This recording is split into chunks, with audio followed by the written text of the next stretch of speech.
ជំរាបសួរសួស្តីពុកម៉ែបងប្អូនទាំងអស់គ្នាតោះខែនេះគឺថាដល់រដូវកាលថៃឆ្លូញបងប្អូនទាំងអស់គ្នាគឺថានៅខ្ញុំនេះគឺសម្បូរណាបងប្អូនអើយសម្រាប់ថៃឆ្លូញហើយក៏វាតម្លៃវាក៏គួរសមដែរបងប្អូនគឺថាយ៉ាងគួរសមទាំងថ្លៃដែរហ្នឹងណាហើយថ្ងៃនេះគឺថានាងខ្ញុំនឹងបង្ហាញពីវិធីងាយៗក្នុងការជៀនជាមួយនឹងថៃឆ្លូញមកយើងបងប្អូនឲ្យបានស្រួយឆ្ងាញ់ហើយនឹងកុំឲ្យវាជាប់ខ្ទេះបងប្អូនទាំងអស់គ្នាគឺថាយើងលាងវាឲ្យស្អាតហើយនាងខ្ញុំយកវាមកប្រឡាក់ជាមួយនឹងរ៉ូឌីដាក់ជាមួយនឹងស្ករសហើយនឹងប៊ីចេងបន្តិចបន្តួចទៅបងប្អូនទាំងអស់គ្នាហើយយើងធ្វើការច្បល់វាឲ្យសព្វចូលជាតិល្អទៅបងប្អូនទាំងអស់គ្នាហើយយើងផ្អាប់ទុកតារ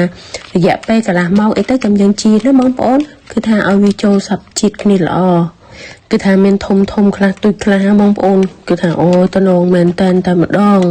ហើយសម្រាប់អំពិលរបស់យើងខែនេះគឺថាអត់សូវមានក្តាប់ទេបងប្អូនគឺថាមានធំអាអ្នកពុះនេះថាខ្លាចតដៃទេបងប្អូនអើយហើយយើងពុះឲ្យឆ្កាស់គ្រាប់ចេញទៅបងប្អូនទាំងអស់គ្នាគឺថាដើម្បីយើងយកទៅបុកបងប្អូនខណៈឃើញមុខម្ហូបមុខនេះហាបើបងប្អូនដែលគាត់ធ្វើសាយធ្វើចកាបងប្អូនគឺថាគាត់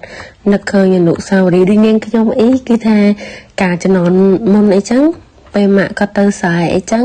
អាសាយកបាយយកម្ហូបយកទៅឲ្យគាត់ដល់បងប្អូនហើយចឹង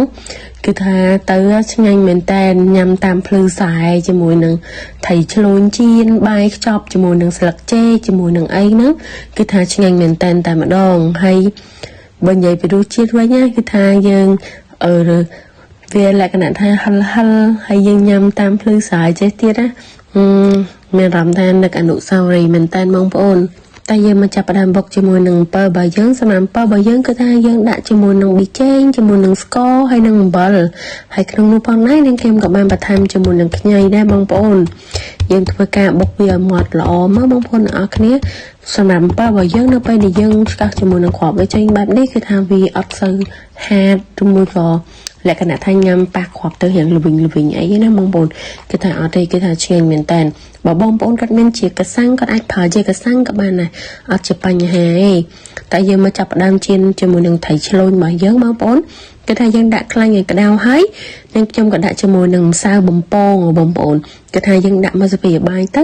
កូរជាមួយនឹងទឹកខ្លាញ់របស់យើងហើយយើងដាក់ថៃដែលយើងប្រឡាក់មុនហ្នឹងគឺថាយើងដាក់ចូលមកដើម្បីធ្វើការយើងជៀនវាបងប្អូនទាំងអស់គ្នា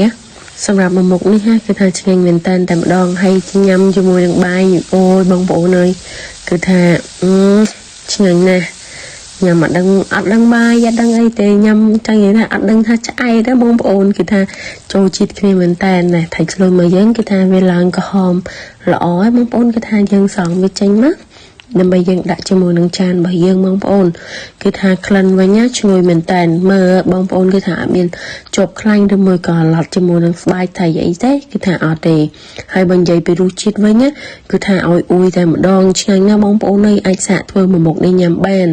សម្រាប់វីដេអូរបស់នាងខ្ញុំក៏ឈានដល់ទីបញ្ចប់ដែរបងប្អូនទាំងអស់គ្នាអរគុណជម្រាបលាបងប្អូនជួបគ្នានៅវីដេអូក្រោយ